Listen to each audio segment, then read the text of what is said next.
Welcome, movie enthusiasts. Today, let's journey into the rugged terrain of a timeless classic that has etched itself into the annals of cinema history. Released in 1969, this Western directed by Sam Peckinpah is more than just your typical cowboy tale. Imagine a band of aging outlaws embarking on one last daring mission in a world that's rapidly changing. This isn't your ordinary cowboy story. It's gritty, it's intense, and it delves deep into themes of morality and mortality. What makes this movie endure? Why does it remain a symbol of the film industry? It's a question worth pondering. Perhaps it's the raw portrayal of life in a lawless land, or the performances that leave a lasting impression. As you watch, be prepared for a roller coaster of emotions. This journey offers moments of humor, shock, and poignant sadness. It's an experience that grips you from start to finish. Now, I ask you, is there a particular scene or moment that has stayed with you? Share your thoughts below. Your perspective adds richness to the legacy of this cinematic masterpiece. And here's a challenge. Can you recall a fond memory or personal experience related to this classic? Share it with us. Your stories breathe life into the movie's enduring legacy. So, grab your popcorn and prepare for an adventure into the heart of this unforgettable tale. It's a journey filled with grit, guns, and a touch of nostalgia. Now, let the curtain rise and the tales unfold. Keep watching. There are more surprises ahead. Your thoughts matter, so share them with us. Lights, camera, action, and enjoy the show. It's an experience like no other. In the late 60s, a film emerged as a powerful force in Western cinema, directed by Sam Peckinpah. Set against the gritty backdrop of 1914 Texas, the story revolves around a group of bandits whose lives take a dark turn as they defend one of their own against a relentless Mexican revolutionary. This cinematic gem gained notoriety for its explicit depiction of violence, portrayed with a unique stylistic touch by Peckinpah. The slow-motion, choreographed shootings, often seen as a reflection on the brutality of the Vietnam War, set a trend in westerns. However, beyond the bloodshed, the movie serves as a poignant farewell to the Old West, mourning a bygone way of life. Stylish, thoughtful, and at times thrilling, it stands as a significant milestone in the evolution of the genre. Moving beyond the silver screen, this film taps into the societal pulse of its time. In the late 60s, questions about human nature's darker facets gained prominence. The exploration of themes like greed, territorial control, and murder in Peckinpah's work aligns with the broader societal discussions of that era.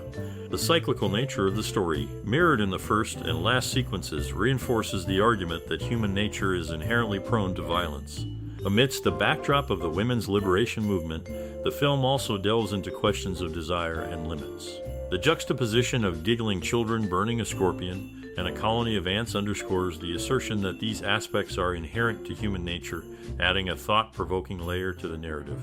Furthermore, this movie left a lasting impact on Hollywood history.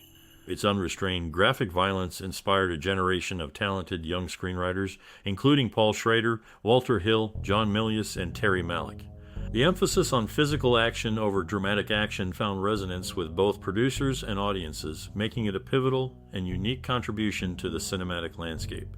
In summary, this cinematic masterpiece transcends its genre, weaving a narrative that explores the complexities of human nature against the backdrop of a fading era.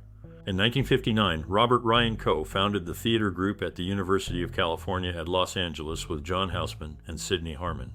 Later, in 1968, he joined forces with Henry Fonda and Martha Scott to establish the Plumstead Playhouse Repertory Company. According to Paul Sador's book, the controversy surrounding the extreme violence of the film started with a preliminary showing of a 151-minute-long rough cut in Kansas City on May 1.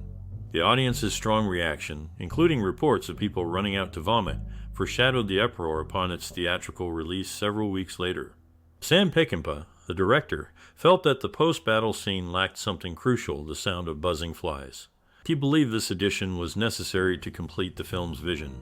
Commander Moore, a character in the film, is notable for wearing the cloth version of the Iron Cross second-class ribbon on his suit lapel, a recognition often worn by recipients. This detail adds a layer of authenticity to his character, reflecting the attention to historical accuracy in the movie.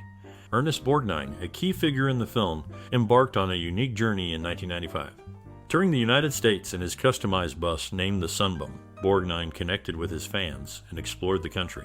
The experience became the subject of the documentary Ernest Borgnine on the Bus, directed by Jeff Krulik. Notably, Borgnine transitioned back to television after this adventure, securing a co-starring role in The Single Guy, part of NBC's popular must-see Thursday lineup during the 1995-96 season. Adding depth to their characters, actors LQ. Jones and Strother Martin proposed an idea to director Sam Peckinpah. They suggested incorporating a subtle hint of a homosexual relationship between their characters TC and Coffer. Peckinpah approved of the concept, and the footage made its way into the final release version of the film. These behind-the-scenes insights offer a glimpse into the meticulous attention to detail, unique experiences, and collaborative creativity that shaped the Wild Bunch. Ernest Borgnine's wife, Donna, stood in for Yvonne DiCarlo in The Munsters. Her brother, Phil Adams, worked as a stuntman. Edmond O'Brien, at 53, portrayed old codger Freddie Sykes, barely older than his fellow Wild Bunch actors William Holden, Ernest Borgnine, and Ben Johnson. O'Brien needed extensive makeup for the role. The movie's final scene featured an exploding bridge over Rio Nazas shot in one take. 5 stuntmen were employed, each paid $2,000, and 6 cameras captured the action. Unfortunately, one camera fell into the river and was lost. In the realm of classic cinema, a group of talented actors formed lasting partnerships, leaving an indelible mark on the Western genre. Over several decades, 2 actors, known for their roles in timeless films, shared the screen in 8 memorable productions. Their collaboration spanned from the late 1940s to the 1980s, encompassing Western classics like Three Godfathers, She Wore a Yellow Ribbon, and Rio Grande. Another familiar face in cinematic history, Strother Martin played pivotal roles in 7 films, now recognized by the National Film Registry. These movies, celebrated for their cultural and historical significance, include The Asphalt Jungle, A Star is Born, and Kiss Me Deadly. Martin's contribution to each of these films added depth to the narratives, creating memorable moments that have stood the test of time. Albert Dekker, an actor with a remarkable filmography, concluded his career with the iconic The Wild Bunch in 1969. Unfortunately, Dekker passed away in May 1968, at the age of 62, leaving a significant impact on the world of cinema. These cinematic collaborations and the poignant conclusion of Albert Dekker's career highlight the rich tapestry of connections and farewells within the world of Western films. The enduring partnerships and contributions of these actors have left an unmistakable imprint on the history of cinema. Crafted by Wallen Green, this gritty Western emerged as a reflection of the harshness of its era. The vision behind the film was to strip away romanticism, portraying nobility only in men's unwavering commitment to each other.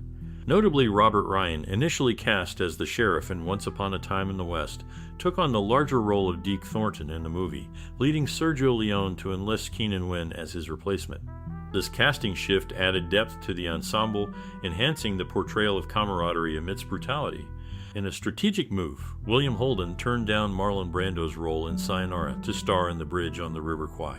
This decision not only highlighted Holden's selective approach to roles, but also contributed to his impact in cinematic history.